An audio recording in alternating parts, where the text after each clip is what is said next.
Assalamualaikum warahmatullahi wabarakatuh. Perkenalkan, nama saya Taufik Arsarifki dengan NIM 2113001. Di sini saya akan menjawab pertanyaan UAS hukum acara, peradilan agama dan peradilan perdata. Soal yang pertama, apa yang harus dilakukan oleh hakim dalam hal menjalankan hukum acara di pengadilan agama? Dalam hal menjalankan hukum acara di pengadilan agama, hakim memiliki peran penting dalam menjaga kedua belah pihak yang berperkara dan memastikan bahwa proses penyelesaian perkara dilakukan secara cepat, sederhana, dan biaya ringan. Terdapat beberapa tanggung jawab hakim dalam menjalankan hukum acara di pengadilan agama. Yang pertama, mengusahakan perdamaian. Sebelum mulai pemeriksa pokok perkara, hakim diwajibkan mengusahakan perdamaian antara pihak-pihak yang berperkara. Yang kedua, menemukan hukum yang tepat.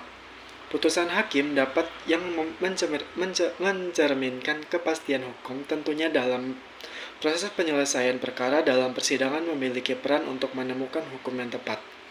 Yang ketiga, mengkonstruksi kasus.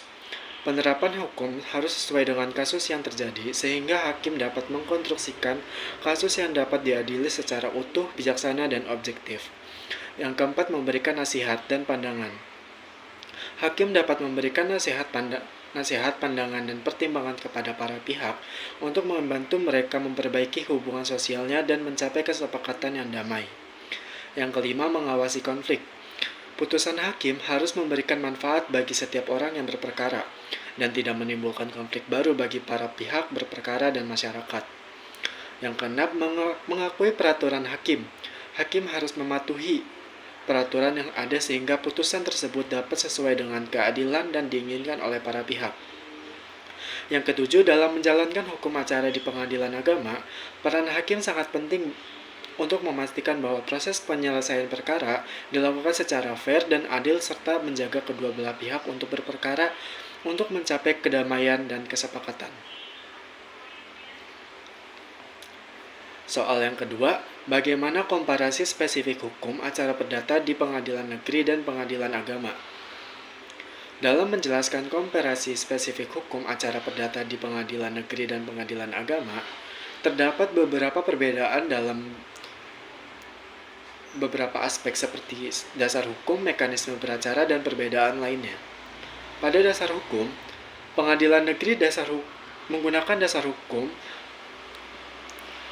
yaitu Undang-Undang 1986 yang menyatakan tentang hukum acara perdata. Namun, pada pengadilan agama, dasar hukum yang digunakan dalam menjalankan hukum acara perdata adalah teori eksistensi hukum Islam, yang menyatakan bahwa hukum Islam ada di dalam hukum nasional Indonesia. Selain itu, dalam pengadilan agama, hukum Islam mengatur pernikahan, buku nikah, dan akta kelahiran.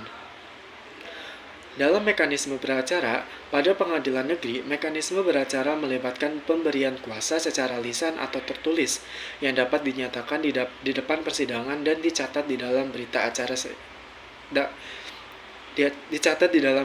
sidang. Pada pengadilan agama, mekanisme beracara melibatkan pemberian kuasa secara lisan yang harus dinyatakan di depan persidangan dan dicatat di dalam berita acara sidang. Selain itu, pengadilan agama hukum Islam mengatur pernikahan, buku nikah, dan akta kelahiran. Terdapat perbedaan lainnya. Pada pengadilan negeri, hukum acara perdata mengatur berbagai tindak pidana, mewujudkan sistem hukum pidana dan perdata yang efisien, efektif, transparan, dan akuntabel bagi pencuri keadilan dan kelompok rentan dengan didukung oleh aparat penegak hukum. Tetapi pada pengadilan agama, hukum acara perdata mengatur pernikahan, buku nikah, dan akta kelahiran yang memiliki perbedaan dalam prosedur dan dampak kehakimannya. Secara keseluruhan, komparasi spesifik hukum acara perdata di pengadilan negeri dan pengadilan agama menunjukkan bahwa masing-masing sistem memiliki dasar hukum yang berbeda, mekanisme beracara yang berbeda, dan perbedaan dalam perkara yang dapat diadili di masing-masing pengadilan. Pertanyaan yang ketiga, bagaimana harapan Anda terhadap hukum acara perdata dan peradilan agama di masa yang akan datang? Harapan saya tentang hukum acara perdata dan peradilan agama di masa yang akan datang mungkin tidak dapat disebutkan dengan sepenuh pasti. Tetapi, beberapa prediksi dapat dihasilkan berdasarkan perkembangan hukum dan situasi sekitar. Terdapat beberapa prediksi mengenai hukum acara perdata dan